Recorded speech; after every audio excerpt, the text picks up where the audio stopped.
नमस्कार दोस्तों, और आज हम फिल्म के सेट पे हैं कलेक्टर बाबू की।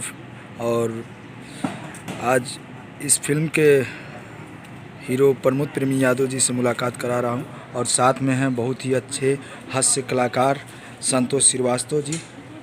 आज इनका जन्मदिन है, तो साथ में अपने सुपरस्टार छोटे भाई प्रमोद प्रेमी जी।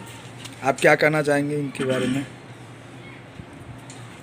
और देखिए, आज बहुत खुशी की बात है, भैया का जन्मदिन है संतोष जी के, और हम इनके शूट कर देंगे फिल्म कलेक्टर बाबू। हम फिल्म के डायरेक्टर बंटी शेख शिवानी और IQ फोर हकीकत की कहानी 3P फास्ट न्यूज 3P। तो आप सबसे आग्रह बा कि चैनल के सबसे ज़्यादा प्यार आशीर्वाद दिए, और जो भी अपडेट हुई आप सबके चैनल के माध्यम से देखे जरूर सुनिए। हाँ, तो सब्सक्राइब करिए 3P और फास्ट न्यूज़ चैनल। और आप संतोष भैया, आप क्या कहना चाहेंगे इस फिल्म के बारे में और भैया के इस कैरेक्टर से?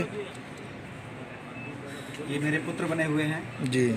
एक हर पिता की ख्वाहिश होती है कि उसका बेटा कलेक्टर बने, उसका बेटा डॉक्टर बने, उसका बेटा इंजीनियर बने, और वो पूरी शिद्दत के साथ मेहनत करके सोचता है कि मेरा बेटा मुझसे भी आगे। हर बाप की एक ख्वाहिश होती, इच्छा होती है कि मेरा बेटा मुझसे आगे जाए, मैं अपने बेटे के नाम से पहचाना चाहूँ।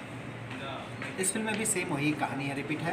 लेकिन आगे क्या होता है, जब इस आप पूरी फिल्म को आप देखेंगे तब आपको पता चलेगा कि हमारा बेटा कलेक्टर बनता है या नहीं बनता है, मेरा नाम रोशन करता है कि नहीं रोशन करता है, और बाप बेटे की क्या बॉन्डिंग है आपस में। क्योंकि अधिकतर बाप बेटे दोस्त नहीं होते हैं, लेकिन आज का जो जनरेशन, आज की जनरेशन है, उसमें हर बाप को चाहिए अपने बेटे से दोस्ती करना चाहिए, एक दोस्त की तरह बिहेव करना चाहिए। क्योंकि जनरेशन में बहुत तेज़ी से गैप हो रहा है, क्योंकि सबके पास ये मोबाइल आ गया है, और मोबाइल जो है जनरेशन गैप को मिटा दे रही है। इसलिए हर बाप से मेरी यही इस चैनल के माध्यम से संदेश है कि आप अपने बेटों से, बेटियों से दोस्ती करें, ना कि बाप बेटे का रिश्ता, दोस्त का रिश्ता।